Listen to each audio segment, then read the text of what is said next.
In this video, you'll learn how to deposit money on Binance using a credit card. This process will guide you through each necessary step, ensuring that your funds are transferred smoothly and securely. Begin by navigating to the Binance website.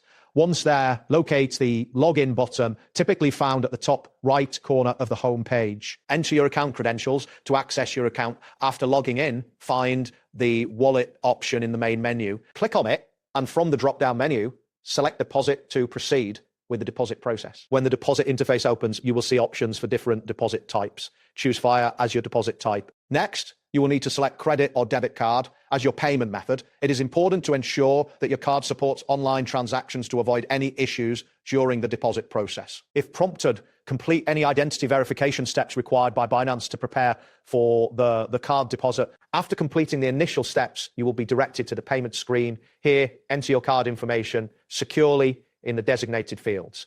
Carefully select the amount you wish to deposit. Before finalizing the transaction, review the associated fees and exchange rates displayed on the screen, as these details can affect the total amount you will receive. If requested, verify your billing details to ensure accuracy. Once you've confirmed all details, submit the payment authorization. During this step, it is crucial to avoid refreshing the page, as this could interrupt the processing of your payment. After you submit, a load-in indicator may appear while the transaction is being processed.